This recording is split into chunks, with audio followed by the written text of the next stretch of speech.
Erin Keffey lived with her parents, Terry and Penny, and her two younger brothers, 13-year-old Matthew and 8-year-old Tyler, in the small, quiet town of Alba, Texas. It was a typical provincial family that valued hard work, faith, and mutual support. Terry worked as a youth pastor at a Baptist church, where he often held meetings, gave talks, and helped teenagers cope with life's difficulties. Penny took care of the house, the children, and sang in the church choir. Erin, as the eldest daughter, grew up in an atmosphere of religious values and discipline. She also sang in the choir, attended Sunday services, and seemed to be a role model for her younger brothers. But behind the outward appearance of a pious and close-knit family, there was growing internal tension. Erin, who had reached the age of 16, felt increasingly constrained by the strict upbringing. Her parents demanded obedience, controlled her leisure time and social circle, and disapproved of modern entertainment, believing it to be a distraction from faith. The girl, however, craved freedom, communication, and the simple joys available to her peers. Gradually, an invisible wall of misunderstanding grew between her and her parents, and their usual conversations increasingly turned into arguments and hurt feelings. In 2007, fate brought Erin together with 18-year-old Charlie Wilkinson. He was a little older, charismatic, eloquent, and gave the girl that feeling of adulthood that she so desperately lacked. Their relationship developed rapidly. Youthful passion quickly turned into dependence on each other. For Erin, Charlie became a symbol of independence, a protest against her parents, and she spent more and more time with him, distancing herself from her family. However, Terry and Penny quickly realized that the boy was not the best choice for their daughter. His rude comments on the internet, provocative behavior, and disregard for his studies were cause for concern. Her parents openly forbade Erin from seeing Charlie, hoping that time and strictness would help cool her feelings. But for the girl in love, this was the last straw. In her eyes, the ban seemed like betrayal and an attempt to destroy her happiness. Soon, Erin and Charlie began to make plans that became darker with each conversation. They were joined by Charlie's friend Charles Wade and his girlfriend Bobby Johnson. At first, talk of getting rid of their parents sounded like teenage rebellion. But gradually this madness took shape in the minds of the young people. On the night of March 1st, 2008, the plan was put into action. Around 3 a.m, Charlie and Charles broke into the cafe house while Erin waited in the car nearby. The silence of the night was broken by gunshots. First, they killed Penny, then Matthew and Tyler, who were asleep. Terry woke up from the sounds and, despite being wounded several times, miraculously managed to escape from the house, which was soon set on fire to cover up the traces of the crime. Half blinded by pain and smoke, he made his way to the nearest neighbors, who called the police. The bodies of Penny and the two boys were found at the scene of the fire, and the police quickly identified the suspects from the evidence left behind. All 4 participants in the crime were arrested that same day. During questioning, Erin confessed that she was the instigator of the murder, although she did not pull the trigger herself. The investigation established that without her approval and participation, the tragedy would not have happened. The trial caused a huge public outcry. People could not believe that a daughter could organize the murder of her own family. In 2009, the court sentenced Erin Keffey to 2 life sentences with the possibility of parole only after 59 years. The other participants received similarly long prison terms. Derek and Alex King grew up in the small, quiet town of Cantonment, Florida. At first glance, the family seemed ordinary. a quiet life in the suburbs, a well-kept house, 2 sons who were supposed to be their father's pride and joy. However, behind the outward calm lay a tense atmosphere, where strict discipline often turned into oppression, and order turned into fear. Their father, 40-year-old Terry Lee King, was a man of strong convictions. He adhered to traditional views on parenting, and believed that only strict control could turn boys into real men. Terry rarely showed any leniency. He monitored his sons' every move and restricted them in everything. He forbade them from watching television, going out with friends, and even listening to modern music, considering it to be the influence of the street. The house was quiet, but not in a cozy way. It was tense, where any word could cause a flare-up of irritation. Derek and Alex grew up in constant fear of doing something wrong. The younger brother Alex was a sensitive and impressionable child, prone to withdrawal, while the older brother Derek tried to protect his brother, but often became the target of his father's anger himself. On November 26, 2001, the tension that had been building up for years resulted in tragedy. That evening, the brothers, who were only 13 and 12 years old, decided to take desperate action. They later confessed that they wanted to end the torment and no longer live in fear. According to the boys, the plan arose spontaneously, but a mixture of fear, anger, and despair had been brewing inside them for a long time. At night, while their father was asleep, they struck him several times on the head with a baseball bat. Afterwards, realizing what they had done, they set fire to the house, hoping that the fire would destroy the evidence and make everyone believe it was an accident. Immediately after the incident, Derek and Alex fled to a family friend, Ricky Chavez, a 40-year-old man who had long shown interest in them and often invited them to his home. He helped them hide and get rid of the evidence, and later tried to present himself as a savior who had sheltered the frightened children. However, during the investigation, disturbing details came to light. Alex and Chavez had a relationship that went beyond normal communication. Alex claimed that it was Chavez who pushed them to commit the crime, suggesting that after their father's death, they would be able to live together without restrictions. The investigation encountered many contradictions. On the one hand, the boys were minors and clearly did not realize the full gravity of their actions. On the other hand, the crime appeared to be premeditated. The prosecution claimed that the brothers acted in cold blood, seeking to free themselves from their father's control rather than defending themselves against him. The defense insisted that the children were victims of psychological abuse and manipulation by an adult man who took advantage of their vulnerability. The trial, which began in 2002, caused a huge public outcry. Newspapers wrote about boy killers, a broken family, and how strict upbringing can turn into tragedy. During the proceedings, it became clear that Ricky Chavez's guilt was not limited to simple concealment. His behavior aroused suspicion, but there was insufficient evidence of direct incitement.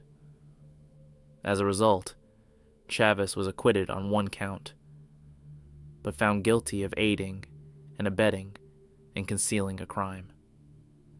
As for the brothers, the court found them guilty of third-degree murder.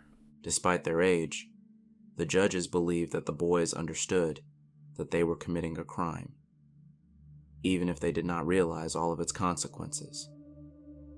The sentence was harsh, but it still left hope for the future. Derek received 8 years in prison.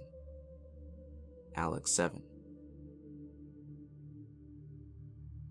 Sarah Marie Johnson was born on January 24, 1987, in Bellevue, a small, quiet town in southern Idaho. The Johnson family was well respected among the locals. Her father, Alan Johnson, was a successful contractor in a construction company, and her mother, Diana, was involved in charity work and actively participated in the life of the local church. Outwardly, their life seemed to be an example of family well-being. A cozy home, a stable income, participation in community life. Their only daughter, Sarah, attended Wood River High School, did well in her studies, and seemed to be a quiet, somewhat withdrawn, but generally obedient girl. However, as is often the case, a storm was brewing beneath the calm exterior. With the onset of adolescence, Sarah's personality began to change. Her parents, accustomed to their daughter obediently doing everything they asked, were suddenly confronted with stubbornness and withdrawal. At 16, Sarah met a 19-year-old boy named Bruno Santos, the son of Mexican immigrants who lived nearby. A relationship developed between them, which quickly became serious. For the girl, it was her first love, filled with passion, secrets, and a sense of adulthood. Sarah's parents were strongly opposed to this union. They believed that Bruno was a bad influence on their daughter. It soon became clear that the young man had problems with the law. He was suspected of using drugs and participating in petty crimes. Alan and Diana strictly forbade their daughter from seeing him, took away her phone, and restricted her access to the internet, hoping that her infatuation would pass with time. But this ban only strengthened the girl's resolve. For her parents' ban was not a concern, but a betrayal, an attempt to destroy her feelings, which she perceived as the only real thing in her life. The events of September 2nd, 2003 shook not only the city of Bellevue, but the entire state of Idaho. In the morning, around 8 a.m., shots rang out in the Johnson family home. Neighbors heard the noise but didn't think much of it until they later saw Sarah running out into the street in a panic. She claimed that an unknown man had broken into the house and shot her parents. The police arrived at the scene within minutes and found the bodies of Alan and Diana Johnson. However, investigators soon began to doubt the veracity of the girl's story. The crime scene did not match her words. Footprints on the floor, fingerprints, and the absence of signs of a break-in indicated that the perpetrator was one of the residents of the house. It later emerged that the weapon used belonged to the neighbors, and Sarah had access to it on the eve of the tragedy. Experts found traces of her DNA and fingerprints on the shell casings, as well as on rubber gloves found nearby. The investigation put forward the theory that Sarah had murdered her parents in order to free herself from their control and continue her relationship with Bruno Santos. The prosecution claimed that the conflict in the family had escalated precisely because of this relationship, and that the girl had planned her actions in advance. Sarah herself denied guilt, claiming that someone had broken into the house and committed the crime while she was asleep. The trial began in 2005 and attracted enormous media attention. Bellevue, accustomed to a quiet life, became the center of attention for journalists from across the country. The trial lasted several weeks. The prosecution presented compelling evidence: fingerprints, DNA traces, data on Sarah and Bruno's phone calls, as well as testimony from neighbors who heard arguments in the house shortly before the tragedy. Stacy Ann Lannert was born on May 28, 1972, in St. Louis, Missouri, to Deb Underwood and Thomas Lannert. At first glance, their family seemed happy. A well-kept house, a working father, a caring mother, 2 daughters, Stacy and her younger sister Christy. However, behind this outward appearance of a normal life lay a nightmare that had been unfolding behind closed doors for years. Thomas Lannert, a man with a difficult personality and a tendency to abuse alcohol, systematically subjected his eldest daughter, Stacy, to physical and sexual abuse from an early age. The girl grew up in constant fear, not knowing whom she could trust. When Stacy tried to tell her mother what was happening, she did not believe her, explaining it away as a child's imagination. The nanny, to whom the girl also tried to confide her secret, took no action. Gradually, Stacy developed a feeling of complete helplessness and isolation. She lived as if in a prison, where the only law was her father's will. Over the years, the abuse became more and more severe. When her younger sister Christy grew up, her father's terrible attention shifted to her. Thomas became especially dangerous when he was drunk. Outbursts of anger, abuse, and threats became commonplace in their home.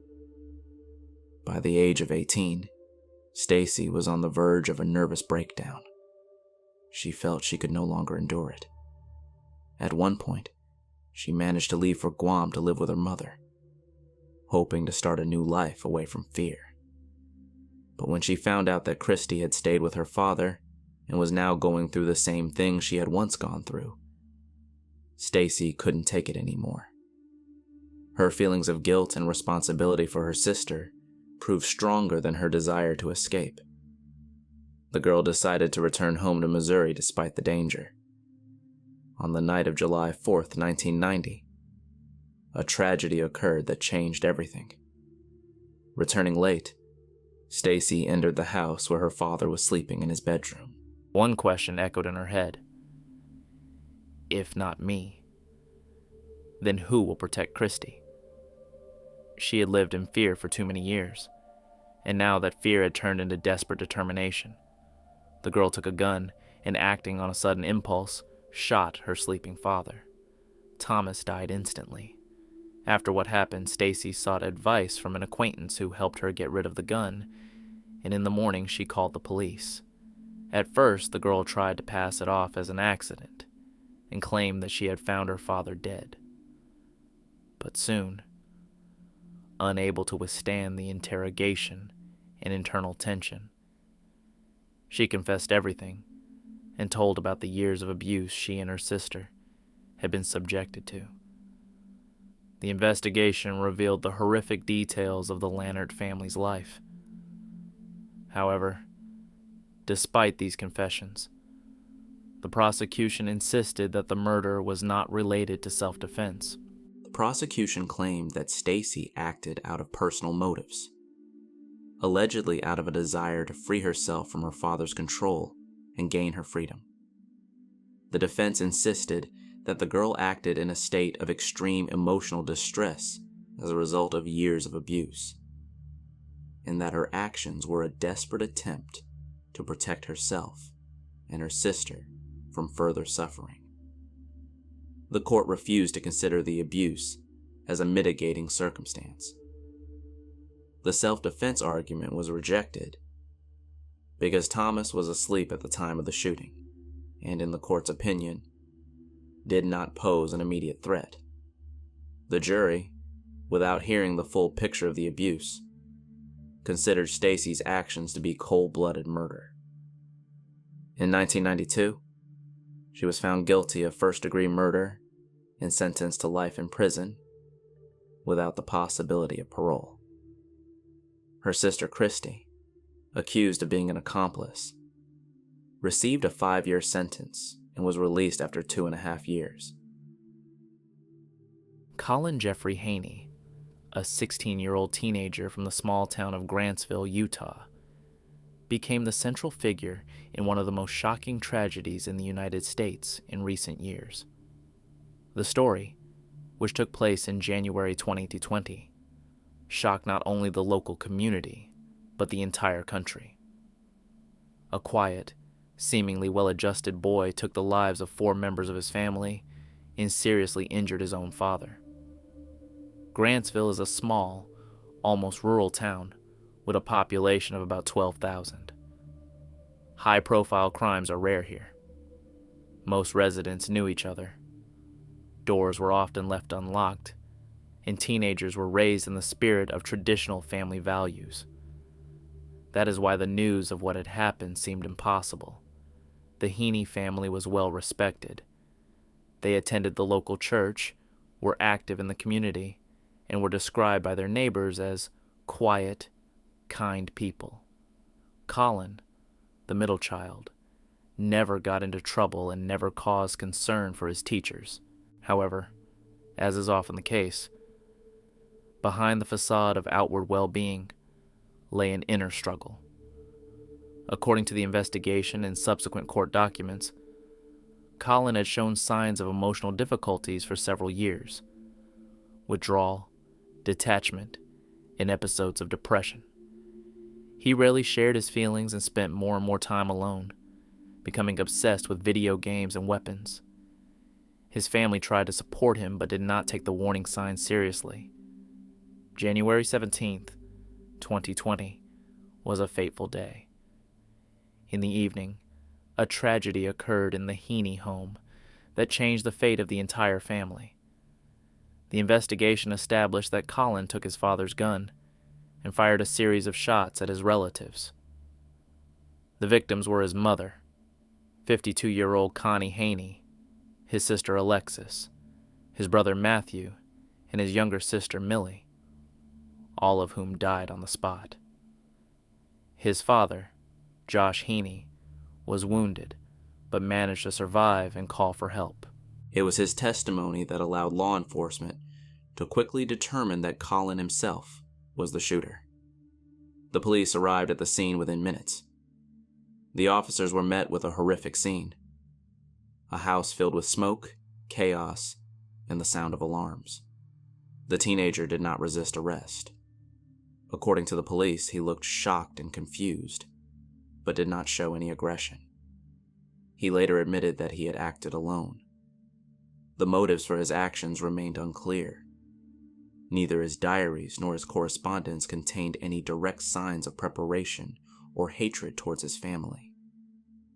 Investigators considered several possible reasons: emotional disorders, accumulated feelings of alienation, teenage depression, and easy access to firearms.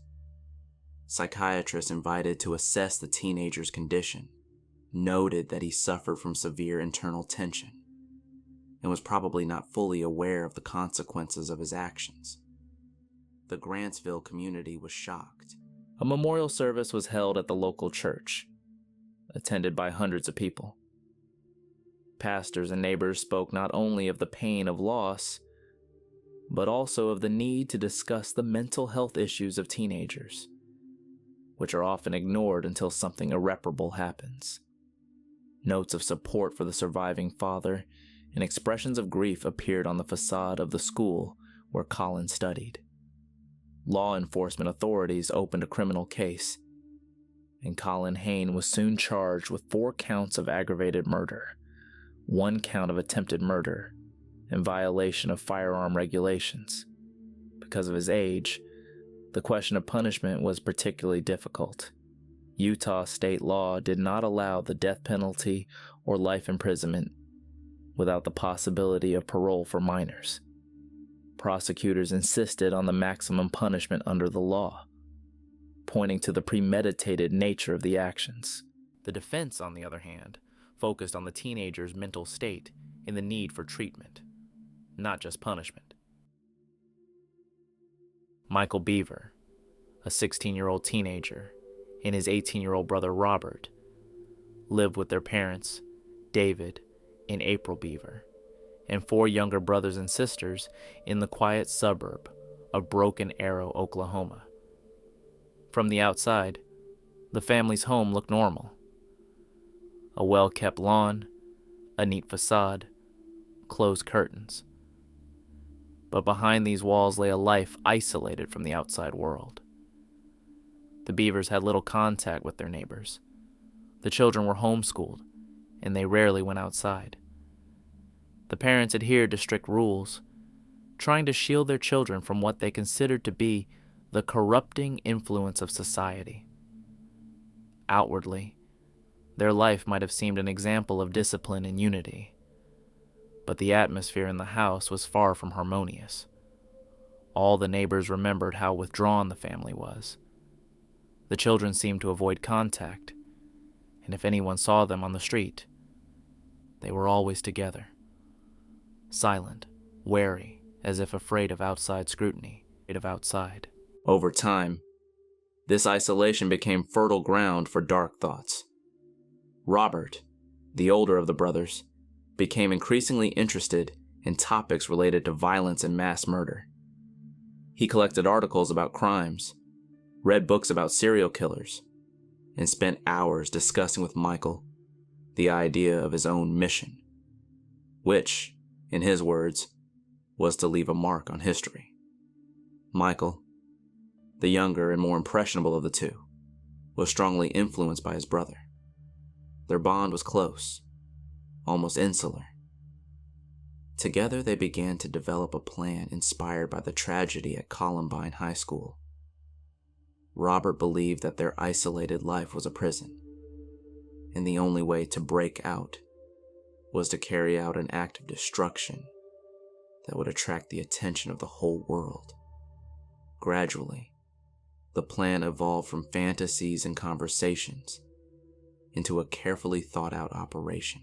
They began collecting knives, crossbows, and bulletproof vests, bought weapons online, and wrote down their thoughts and intentions, as if preparing for their own fame.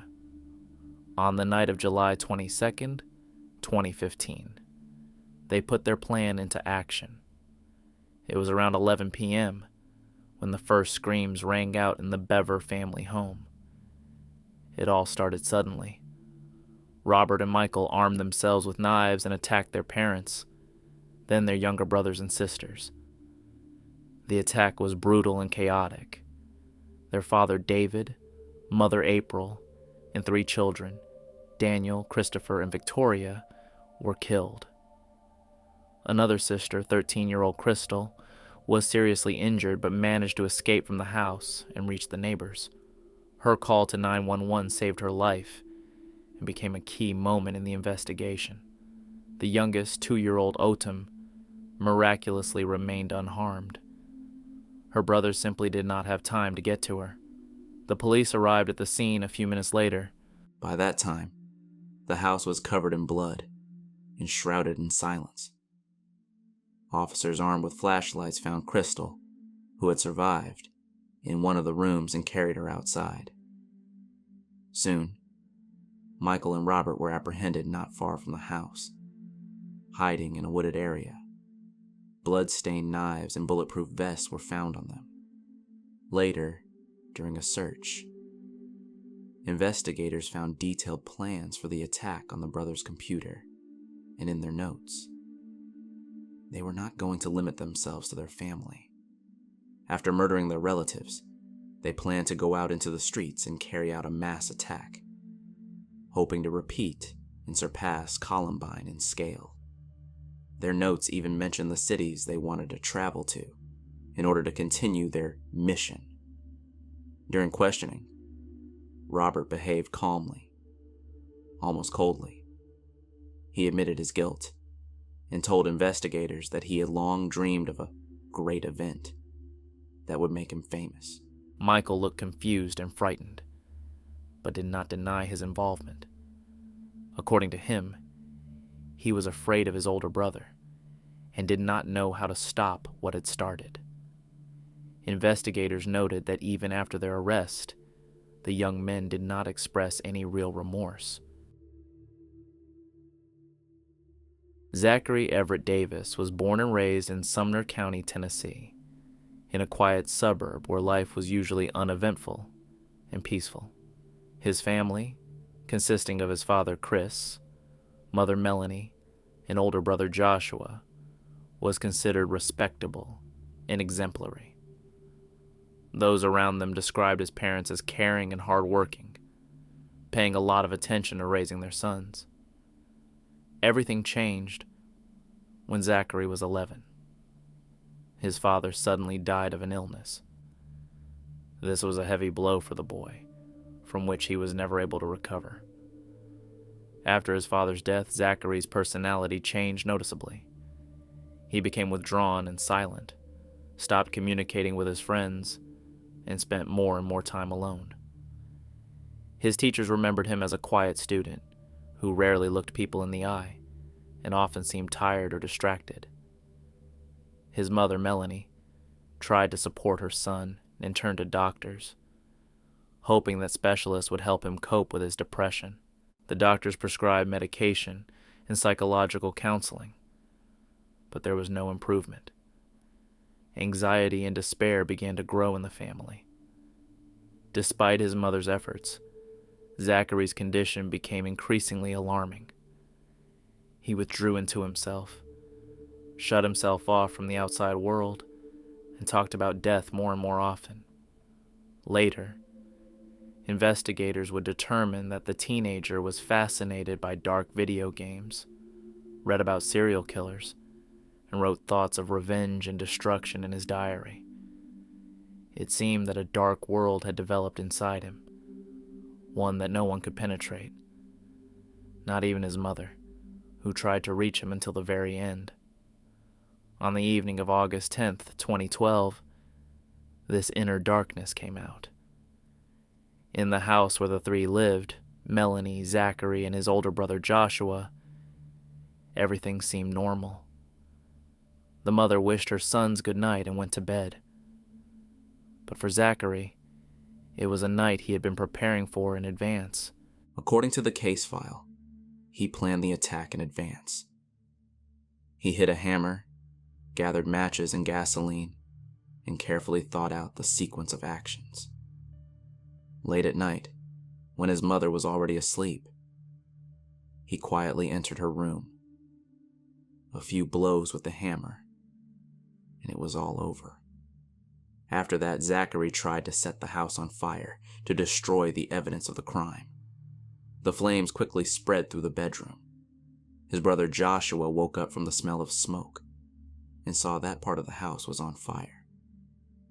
He managed to escape and call the police, thus preventing an even greater tragedy. When the firefighters and police arrived at the scene, the house was partially engulfed in flames. Inside, they found the body of Melanie Davis. Soon after, Zachary himself was arrested nearby. He did not try to hide and calmly confessed to the crime. Later, investigators noted that the teenager spoke about what had happened without emotion, as if it were something mundane. His calmness and detachment shocked even experienced officers. During questioning, Zachary said that he had planned the murder because he could not forgive his mother for not taking him to the psychiatrist he wanted to see. In other explanations, he referred to internal voices and thoughts that, according to him, told him it was right. These confessions led the police to believe that the teenager was suffering from a severe mental disorder. Immediately after his arrest, the court ordered a psychiatric evaluation. Doctors concluded that Zachary did indeed show signs of schizotypal personality disorder, but that he was aware of the nature and consequences of his actions. He was therefore deemed sane and fit to stand trial. Tyler J. Hadley was born on December 16th, 1993, in Port St. Lucie, a small but rapidly growing city on the east coast of Florida. His family seemed typical of the middle class. His father, Blake Hadley, worked for an energy company, and his mother, Mary Jo, taught elementary school. Both parents were caring and tried to create a calm and prosperous environment for their son. The family home was on a quiet street where children rode their bikes freely. Neighbors greeted each other when they met, and life flowed steadily and predictably. From an early age, Tyler was lively and curious, but by his teenage years, disturbing changes began to occur in his personality. After the death of his grandmother and several conflicts at school, he became irritable, withdrawn, and suspicious. Teachers noticed that the boy often looked tired and distracted, and his grades began to drop rapidly.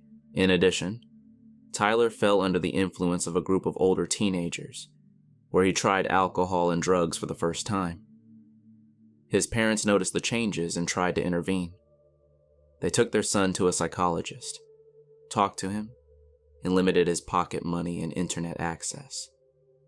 At one point, Mary Jo insisted that he participate in a rehabilitation program, hoping that it would help him overcome his addiction.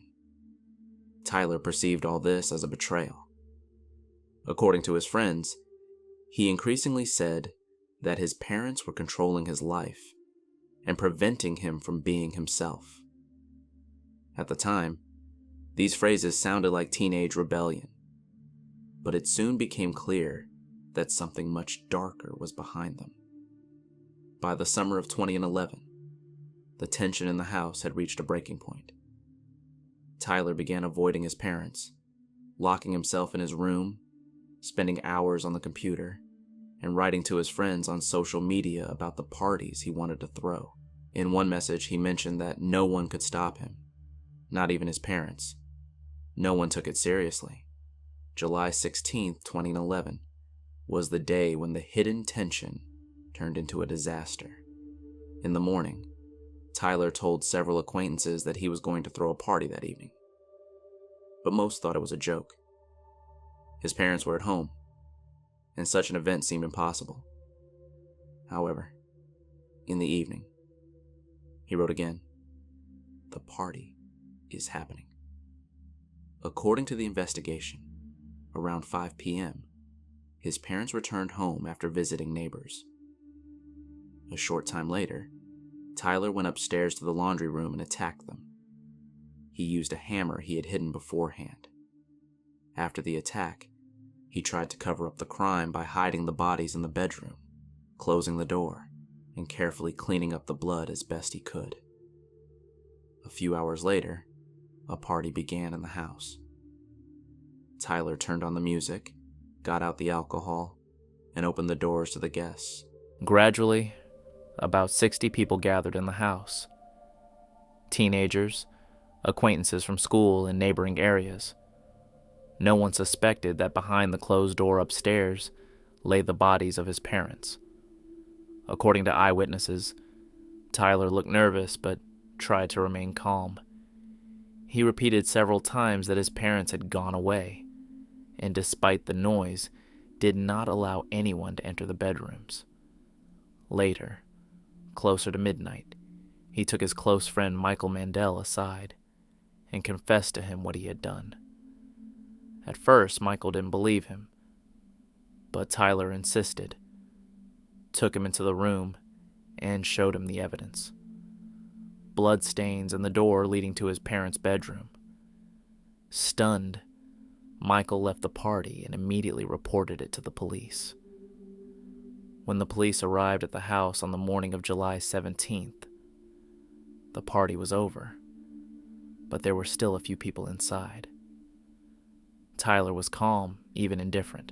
Upon searching the house, investigators found the bodies of Blake and Mary Jo, as well as traces of a thorough but unsuccessful attempt to clean up.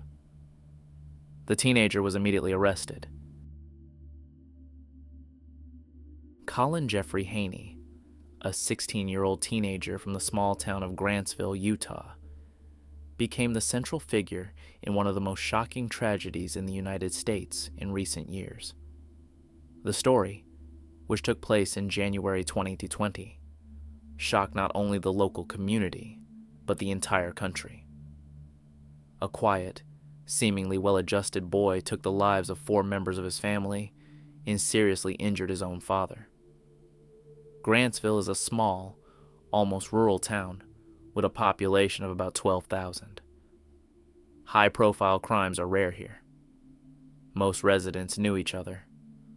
Doors were often left unlocked, and teenagers were raised in the spirit of traditional family values. That is why the news of what had happened seemed impossible. The Haney family was well respected. They attended the local church, were active in the community, and were described by their neighbors as quiet, kind people. Colin, the middle child, never got into trouble and never caused concern for his teachers. However, as is often the case, behind the facade of outward well-being lay an inner struggle. According to the investigation and subsequent court documents, Colin had shown signs of emotional difficulties for several years: withdrawal, detachment, and episodes of depression. He rarely shared his feelings and spent more and more time alone, becoming obsessed with video games and weapons. His family tried to support him but did not take the warning signs seriously. January 17th, 2020, was a fateful day. In the evening, a tragedy occurred in the Heaney home that changed the fate of the entire family. The investigation established that Colin took his father's gun and fired a series of shots at his relatives. The victims were his mother, 52-year-old Connie Heaney, his sister Alexis, his brother Matthew, and his younger sister Millie, all of whom died on the spot. His father, Josh Heaney, was wounded, but managed to survive and call for help. It was his testimony that allowed law enforcement to quickly determine that Colin himself was the shooter. The police arrived at the scene within minutes. The officers were met with a horrific scene: a house filled with smoke, chaos, and the sound of alarms. The teenager did not resist arrest.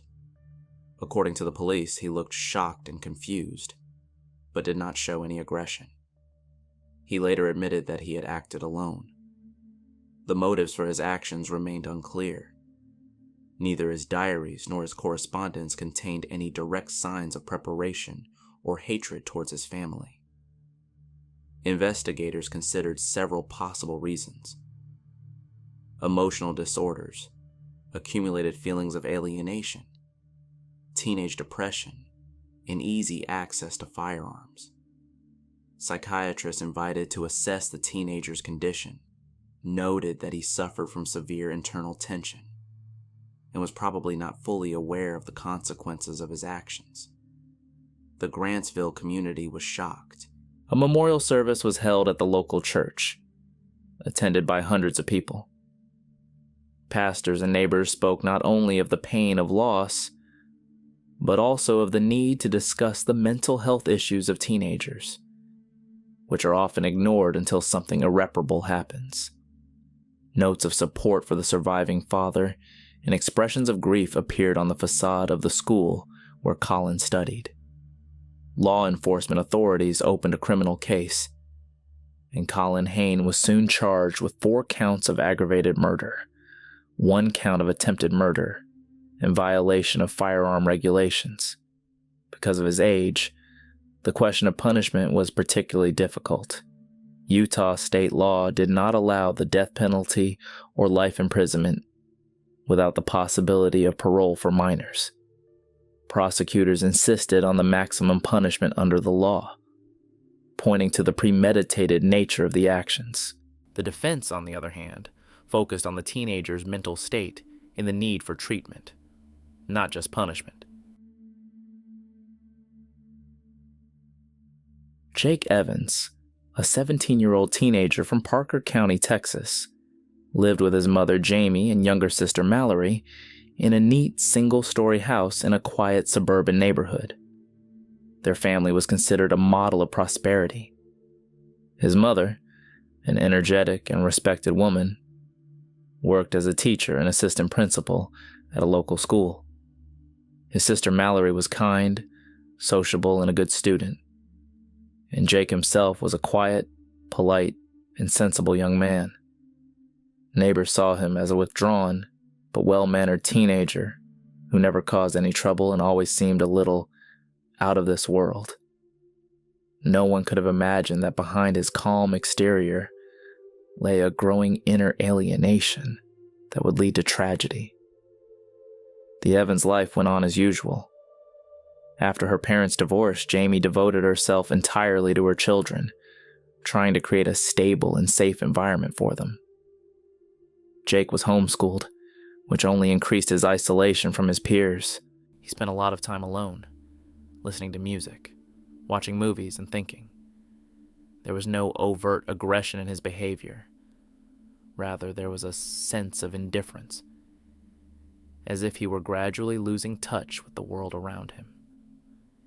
Investigators would later note that his thoughts were characterized by a cold, detached view of life and death, as if he were talking about impersonal phenomena rather than people. October 4th, 2012, was a turning point not only for the Evans family, but for the entire Parker County. That evening, everything seemed normal. Jamie was cooking dinner, Mallory was doing her homework, and Jake was in his room. However, beneath the outward calm, something terrible was brewing inside him. He later admitted that he had been thinking about killing his family members for several weeks. He did not feel anger or hatred toward them. On the contrary, he said he loved them, but wanted to find out what a person is capable of when they cross the line. At night, when the house was quiet, Jake took the family's gun and went into his sister's room. At first he hesitated, but then he fired. Hearing the noise, his mother ran out of her bedroom and Jake pointed the gun at her. It all happened in a matter of seconds. After that, he stood in silence, feeling, in his own words, neither fear nor regret. What happened next is striking in its unusual coldness. A few minutes later, Jake dialed the emergency number.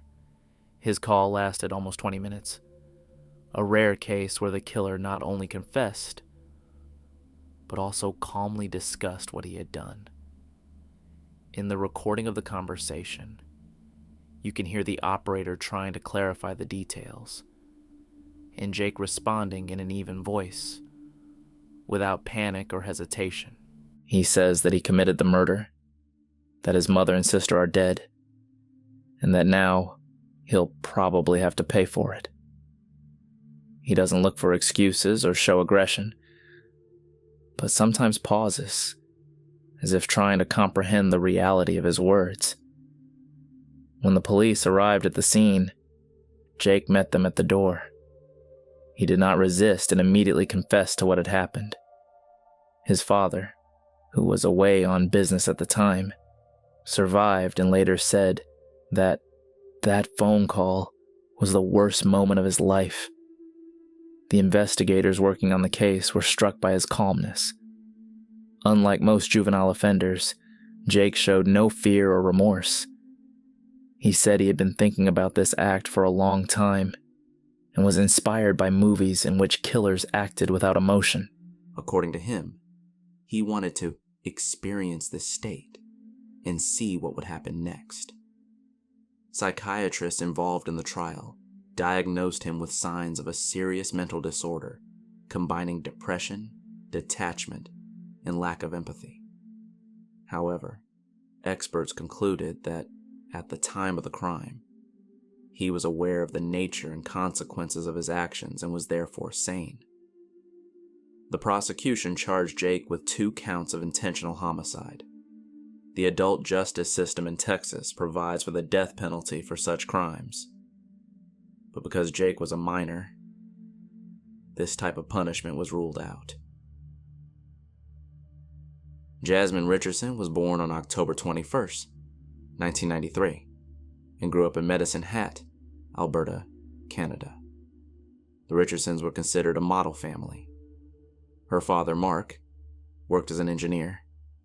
Her mother, Deborah, taught at a school, and her younger brother, Jacob, an 8-year-old boy, was the joy of the household.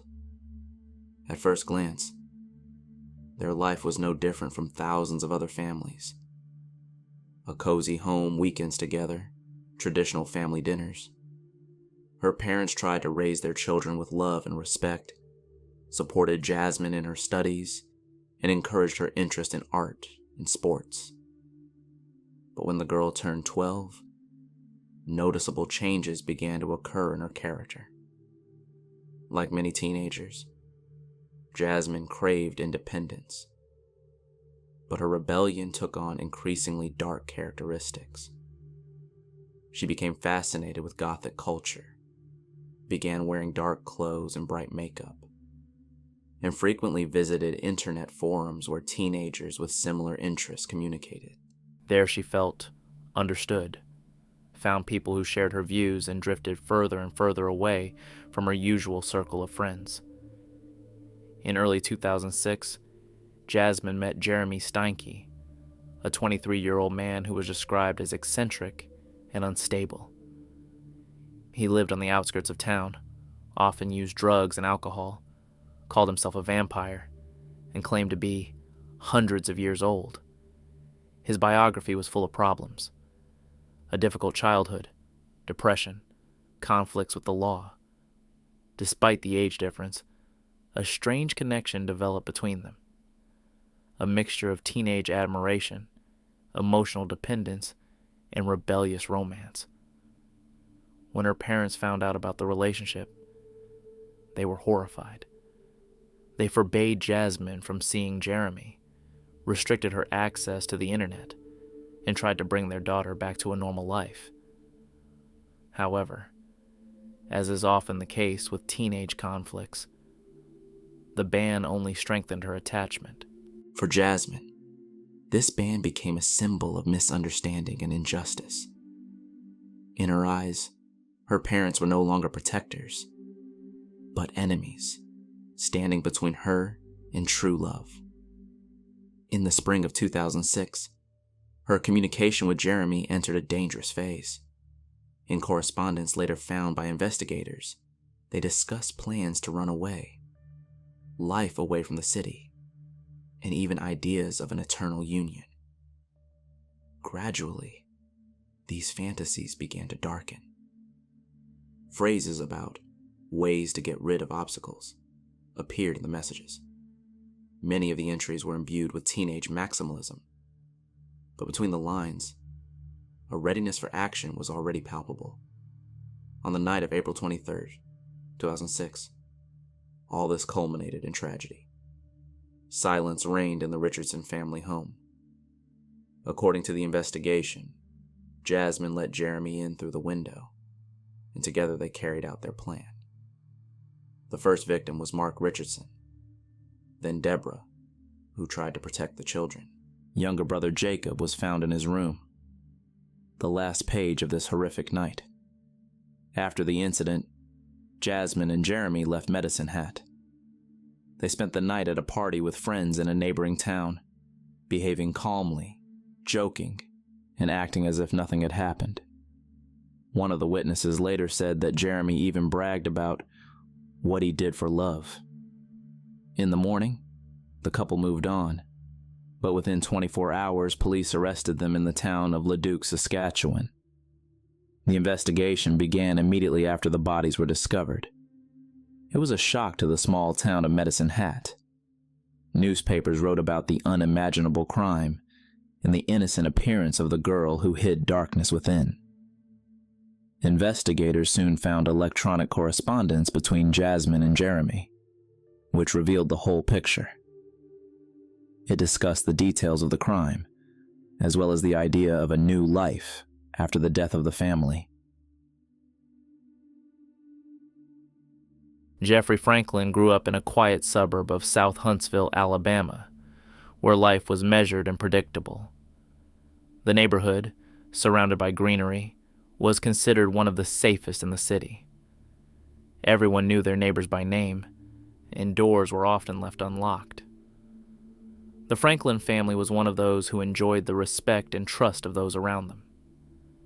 His parents, Gerald and Cynthia Franklin, were active in the local church, worked, raised 5 children, and tried to instill in them kindness, hard work, and faith.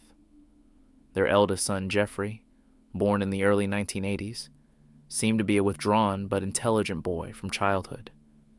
Teachers noted his quick wit, but as he grew older, his character became increasingly contradictory. By the middle of his teenage years, Jeffrey began to exhibit disturbing traits: irritability, sudden outbursts of anger, withdrawal, and an interest in the occult. He listened to heavy metal music, became fascinated with the occult, and often wrote in his diaries about the darkness inside himself.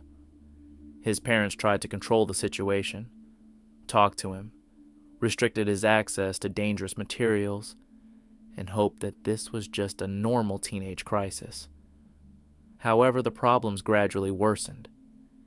In high school, Jeffrey began using stimulants, powerful drugs that can cause hallucinations and sudden mood swings. According to friends, during this period he began to distance himself from his friends, often talking about voices in his head and strange sensations. His mother tried to convince her son to see a doctor, but he refused, insisting that everything was fine. By March 1998, his inner tension had reached a critical point. Jeffrey was in a state that psychiatrists would later describe as a psychotic episode caused by stimulant use. On the evening of March 10th, after returning home, he experienced a powerful attack of aggression. Neighbors later reported hearing strange screams and loud noises, but no one could have imagined that a tragedy was unfolding inside the house. That night, Jeffrey attacked his family members. He took the weapons he used in the attack directly from his home: a hammer and a kitchen knife. His parents died on the spot, and his 3 younger brothers and sisters were seriously injured but miraculously survived. Investigators later determined that the attack was chaotic and extremely violent, as if the teenager was acting unconsciously, driven by a mad impulse. When the police arrived at the scene after receiving a call from neighbors, they were met with a horrific scene. The house was covered in blood, and one of the surviving children managed to get outside and call for help. Jeffrey himself had already left the house by that point. He was apprehended nearby. According to the officers, he appeared calm, even detached, did not resist arrest, and calmly stated that he had done what he had to do. During questioning, he recounted the events in detail, showing neither fear nor remorse. When investigators asked him why he did it, Jeffrey replied that he didn't know, and that it just happened. Psychiatrists who examined him later noted signs of severe mental disorder, exacerbated by the effects of drugs. One medical report stated that the teenager suffered from a distorted perception of reality, experienced hallucinations, and may have temporarily lost control of himself. The trial caused a huge public outcry.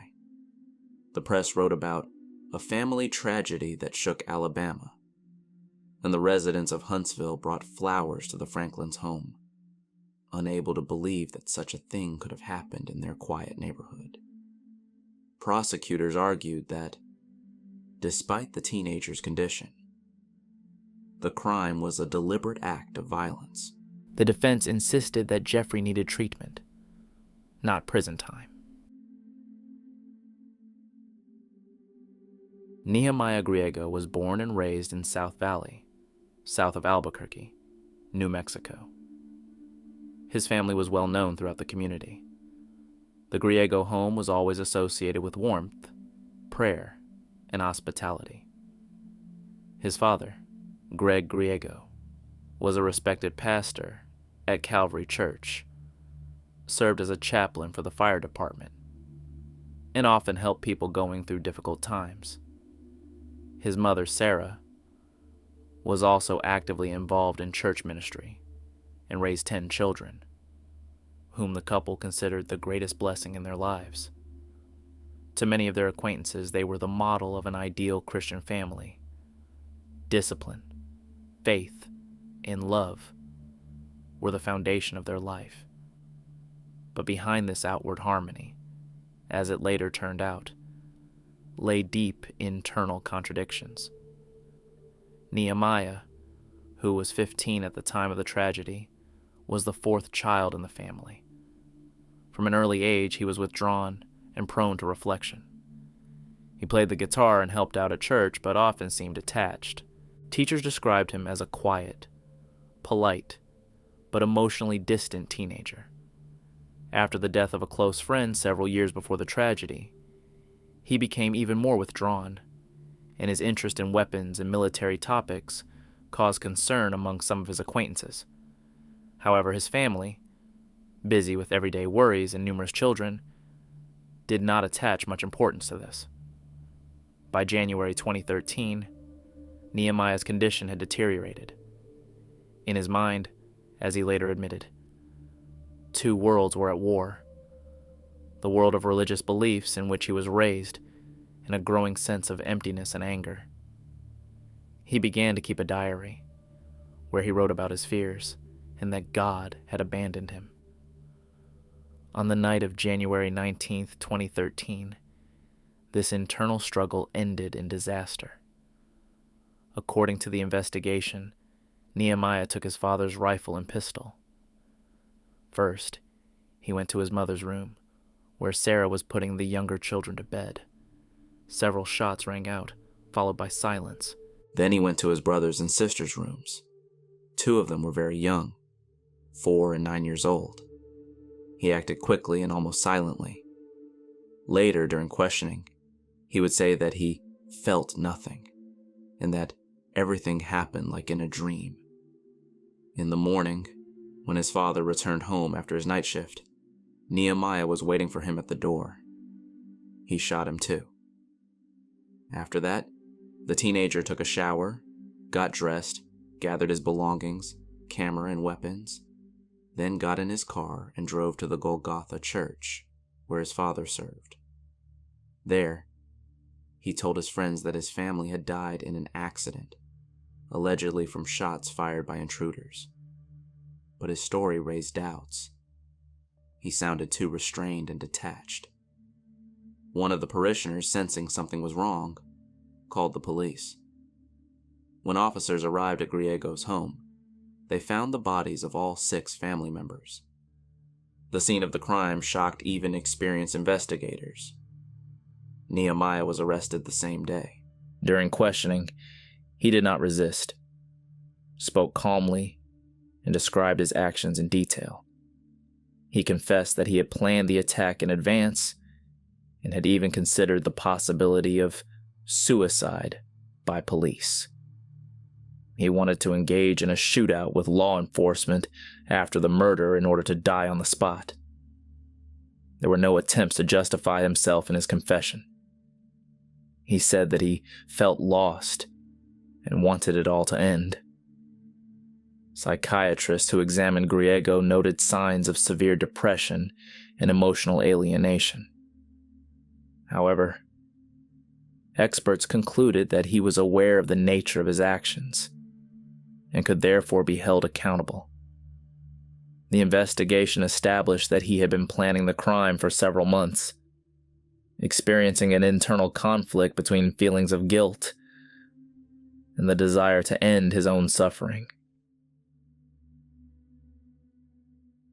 Gregory Logan Ramos, a 15-year-old teenager from DeBerry, Florida, lived with his mother, Gail Clivenger, in a small, well-kept house on a quiet street, where all the neighbors knew each other. Gail, a 46-year-old woman, worked for a construction company and was raising her son alone. She was considered a kind, friendly, and caring mother who was proud of her son's achievements and tried to guide him on the right path.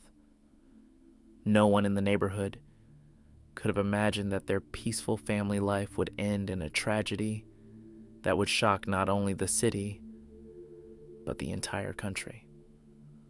According to neighbors' recollections, Gregory was an intelligent and withdrawn teenager who was interested in technology and computers.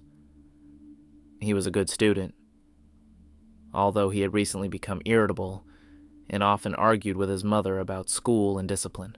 Gail, as a caring parent, demanded more responsibility from him, especially in his studies, and tried to limit the time her son spent on the internet. These conflicts, which seemed normal for adolescents, gradually became more acute.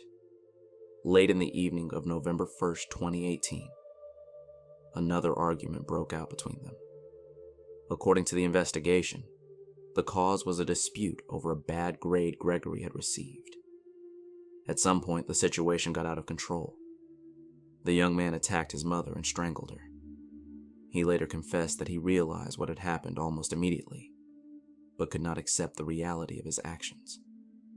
Instead of calling the police, Gregory tried to cover up the crime. He decided to stage a robbery, hoping that it would help distract investigators. To do this, he turned to two of his friends, 17-year-olds Dylan Seglarek and Brian Porras. The teenagers came to his house and helped him carry a TV, computer, and some personal items out of the house to make it look like a burglary. Ramos then hid his mother's body in her own car and drove it to a local church, where he buried it nearby. The next morning, November 2nd, Gregory called 911 and reported that when he returned from school, he found the house in disarray and his mother missing. The police responded quickly, launching an investigation into a possible kidnapping. However, within a few hours, experienced investigators noticed inconsistencies in his story. The teenager was nervous but did not appear upset. Soon, under pressure from the evidence and questions, Ramos confessed to the crime. His confession shocked even the most seasoned detectives. He calmly recounted how the argument had happened, how he had taken his mother's life, and how he had then devised a plan to cover up the crime. Late on the night of November 3rd, police found Gail Clivencher's body on the church grounds, in the location he had indicated. Gregory was arrested and charged with first-degree murder. His friends were charged with complicity and concealment of the crime. According to investigators, the young man's behavior after his arrest was disturbingly calm and devoid of remorse. He spoke evenly, as if talking about something unrelated, and seemed completely detached from what was happening. Carl Eric Charlie Brandt was born on February 23, 1957, in Connecticut to German immigrants, Herbert and Ilse Brandt. His parents moved to the United States shortly after World War II, hoping to start a new life. The family was considered hardworking and prosperous. His father worked as an engineer, and his mother took care of the house and children. Charlie was the eldest child, a quiet and withdrawn boy who rarely expressed his emotions and preferred solitude to noisy games. Teachers noted his neatness and academic success, but his peers considered him strange and unsociable. Due to his father's work, the family moved frequently, which prevented the boy from making friends. In 1968, they settled in Fort Wayne, Indiana. There, Charlie became interested in nature, hunting, and studying animal anatomy. He could spend hours looking at books about wildlife, but at the same time, he showed a morbid curiosity about death, a trait that no one took seriously at the time. On January 3rd, 1971, when Charlie was 13, a tragedy occurred that was the first sign of his inner turmoil. That evening, the family was sitting down to dinner when an argument broke out. Suddenly, the boy grabbed his father's gun and shot his parents. His mother died on the spot, and his father was seriously injured but survived. After his arrest, Charlie appeared confused and said that something broke in his head, and that he didn't understand why he did it. The court ruled that due to his age, he could not be held criminally responsible, and the teenager was sent to a psychiatric clinic for treatment. A year later, he was discharged, his condition deemed stable. The family, seeking to forget the tragedy, moved to Florida and no longer discussed what had happened. Charlie graduated from high school, then college, trained as an electronics technician, and got a job at Ford Aerospace. Outwardly, his life was going well. He seemed calm, worked hard, and had no conflicts with his colleagues. In 1986, he married Teresa Helfrich, the owner of a small shop, and the couple settled in a house on Big Pine Key. To outsiders, they seemed like a normal couple. However, his wife gradually began to notice strange behavior in her husband. Frequent anxiety attacks, depressive statements, and frightening conversations about death. Sometimes he would sit alone for hours staring into space. And at night, he was tormented by nightmares. In July 1989, the body of a woman named Sherry Parrish was found near their home. At the time, the police were unable to identify the killer. But years later, after Brandt's death, DNA evidence proved his involvement in the crime. On September 13th, 2004, something happened that finally revealed the dark secret. The bodies of Michelle Jones and Teresa Brandt were found in the home of his niece Michelle Jones in Maitland. Charlie himself committed suicide. Investigators who arrived at the scene discovered a gruesome scene and numerous pieces of evidence pointing to his long-standing obsession with anatomy, violence, and serial killings. Later, DNA analysis linked him to a number of unsolved crimes, including the 1989 murder of Sherry Parrish. Investigators do not rule out the possibility that there were many more victims than officially known.